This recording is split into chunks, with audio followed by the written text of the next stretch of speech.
Hello friends, स्वागत है आप लोगों का एक और वीडियो में। मरे हुए व्यक्ति की ये 3 चीज़ें कभी भी नहीं लेनी चाहिए। एक समय की बात है, एक बार देवर्षि नारद यमराज से प्रश्न पूछते हैं, हे धर्मराज, मेरा प्रश्न है कि जिस प्राणी की मृत्यु होती है वह अपने साथ कौन कौन सी चीज़ें ले जाता है और मृत्यु के बाद उस प्राणी की कौन सी वस्तुओं का प्रयोग दूसरे मनुष्यों को नहीं करना चाहिए।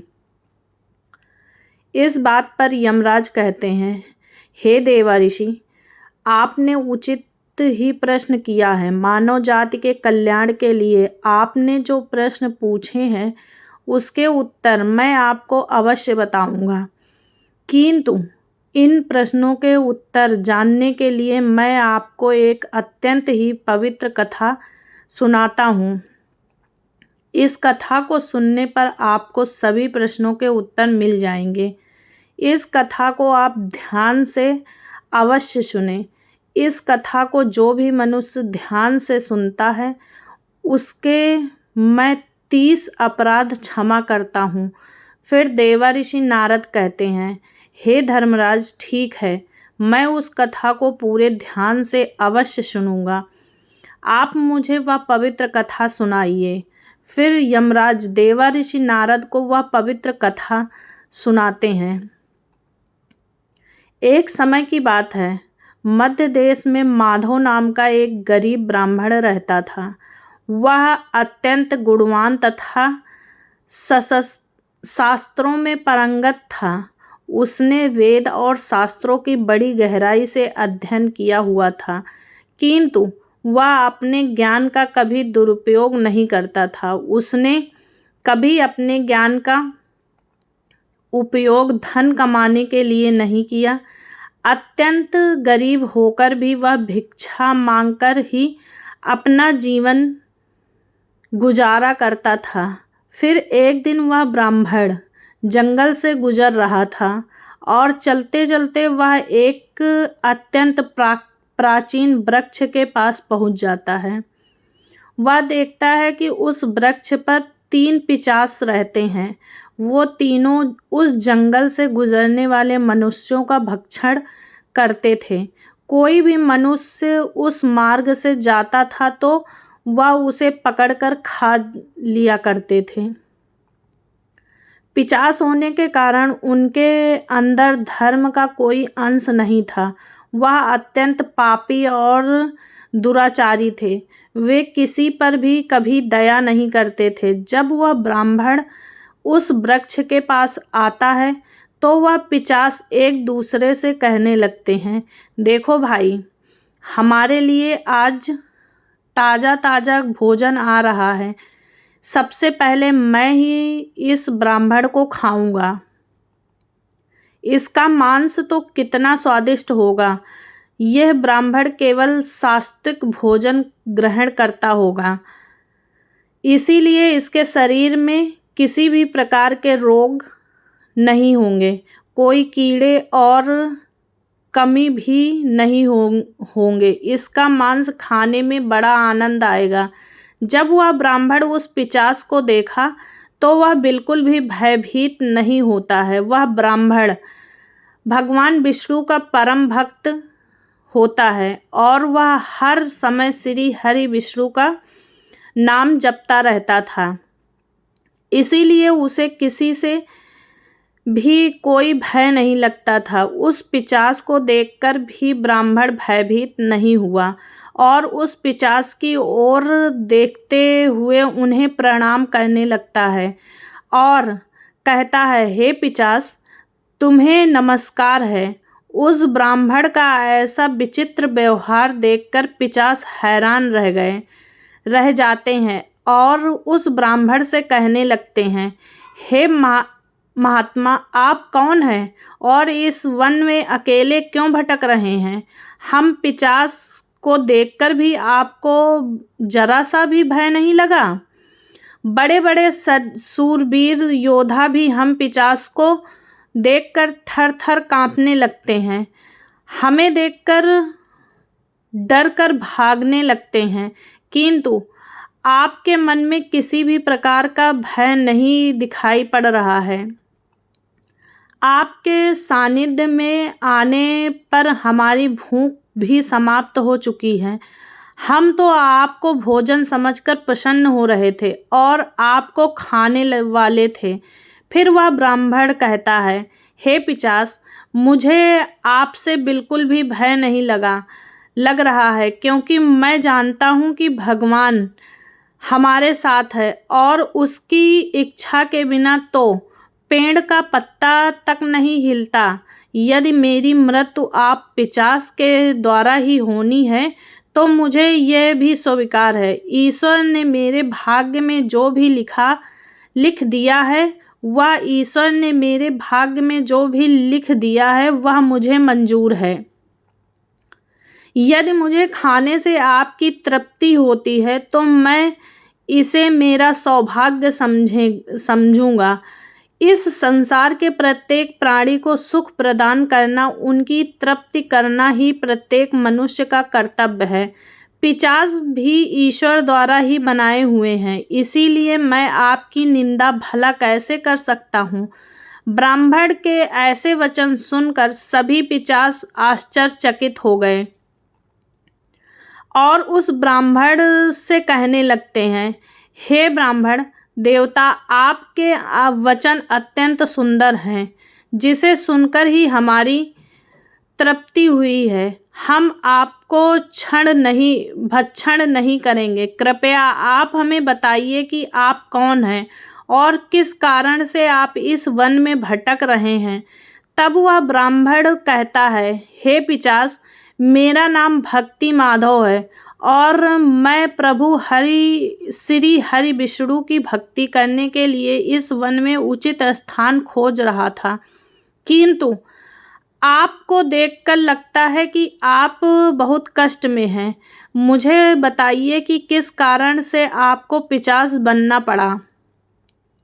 यदि मैं आपकी कोई सहायता कर सकता हूँ तो आप अवश्य कहें।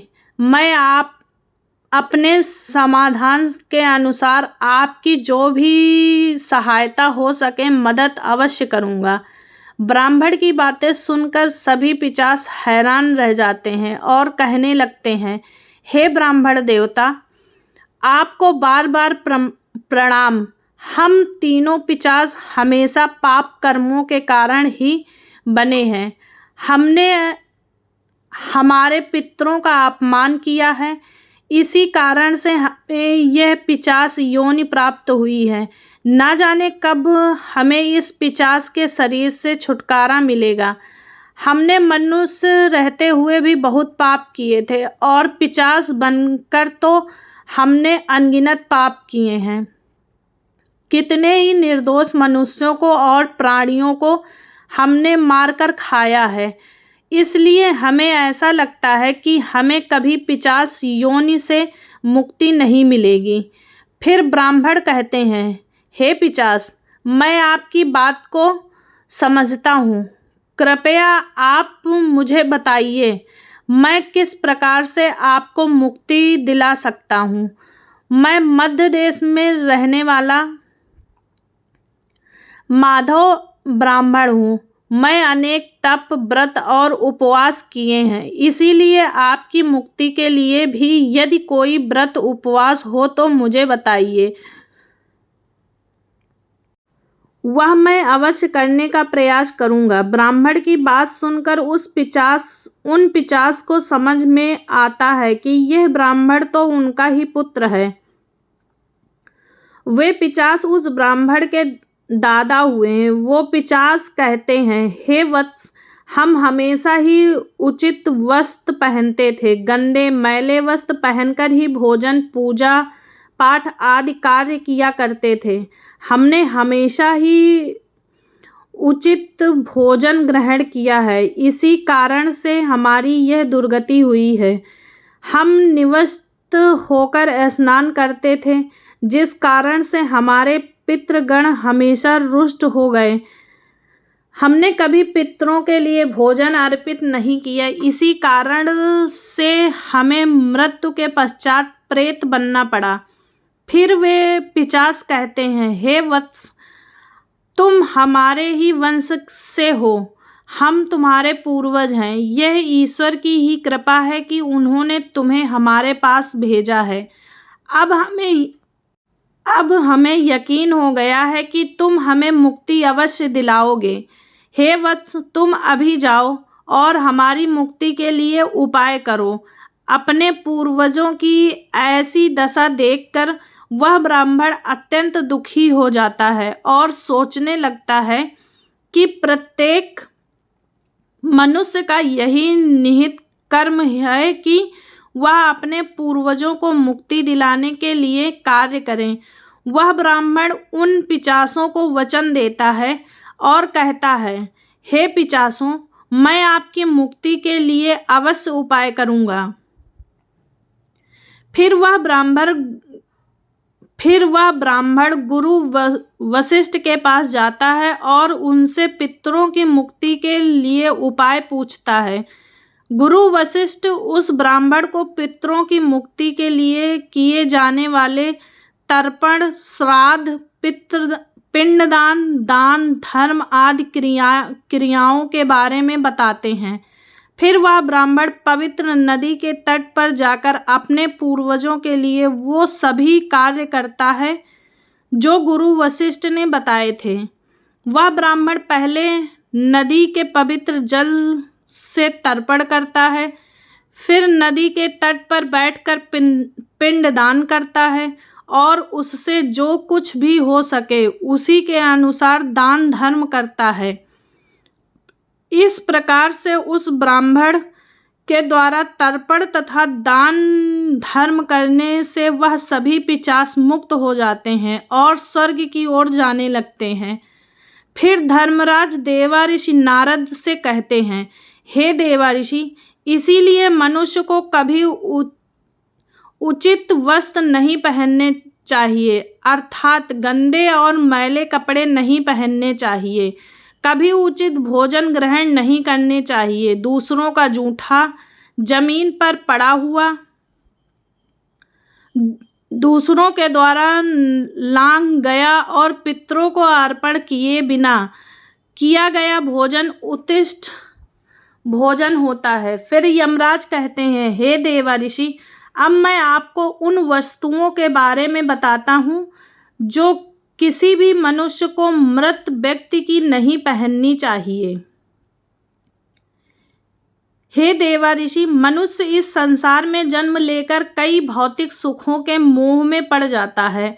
मृत्यु के बाद भी उसका उन वस्तुओं के प्रति मोह नहीं छूटता है। जब तक मनुष्य सांसारिक वस्तुओं का मोह त्याग करके संपूर्ण रूप से ईश्वर को अपना नहीं लेता, तब तक वह अलग अलग योनियों में जन्म लेकर पृथ्वी लोक पर ही भटकता रहता है।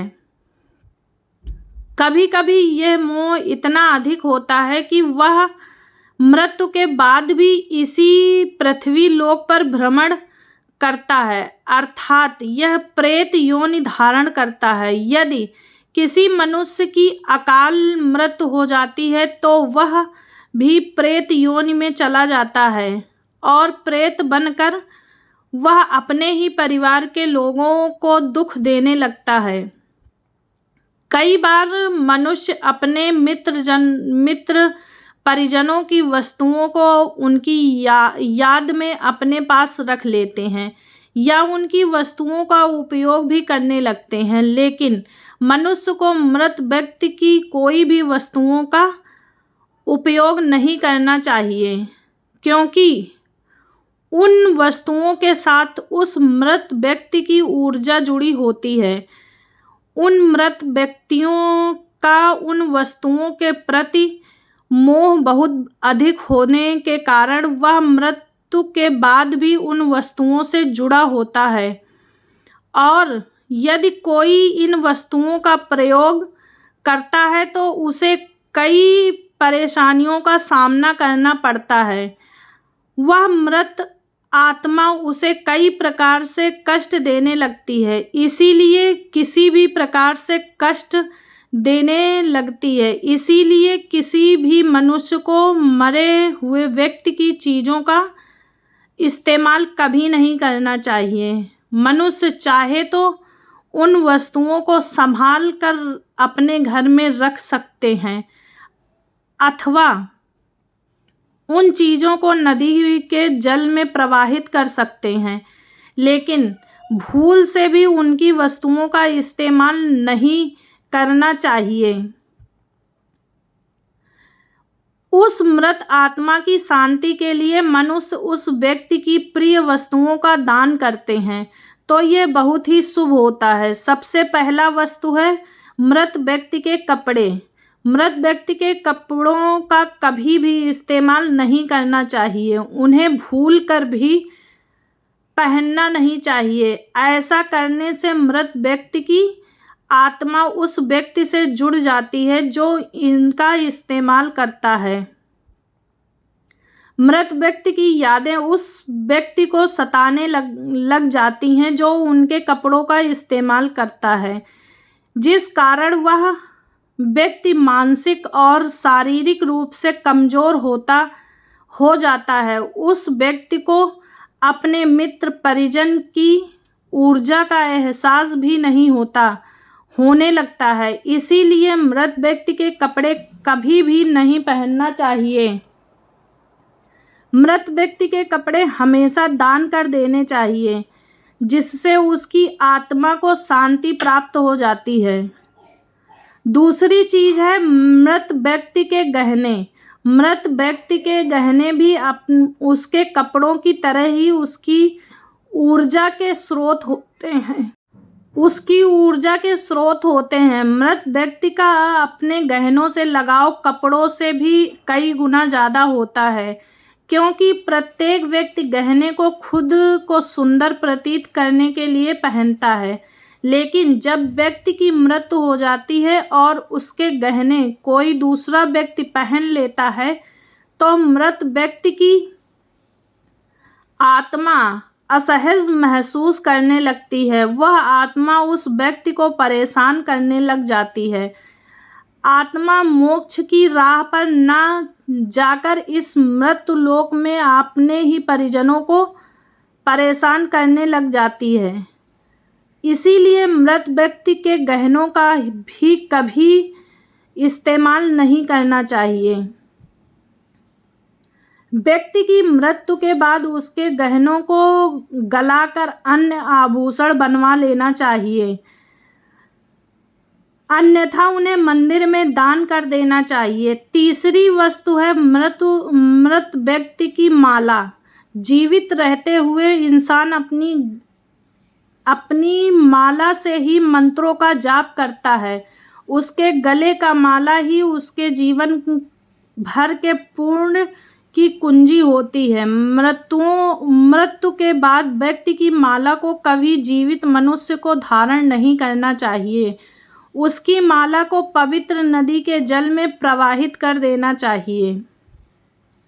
पवित्र नदी उस मृत मनुष्य के सभी पुण्यों को बहाकर स्वर्ग में ले जाती है। यमराज कहते हैं, हे देवर्षि, मृत्यु के बाद मनुष्य अपने साथ केवल अपने पाप और पुण्य लेकर जाता है, सभी भौतिक वस्तुओं को यहीं पर छोड़ देता है। इसीलिए उसे कभी उन वस्तुओं के प्रति अत्यधिक मोह नहीं करना चाहिए। इस प्रकार से यमराज ने देवर्षि नारद को मृत व्यक्ति के संदर्भ में यह अत्यंत महत्वपूर्ण कथा सुनाई। अगर वीडियो अच्छी लगी हो तो लाइक करें, शेयर करें। ऐसे ही वीडियो को देखने के लिए हमारे चैनल को सब्सक्राइब करना ना भूलें। मिलते हैं आपसे अगली वीडियो में, तब तक के लिए धन्यवाद।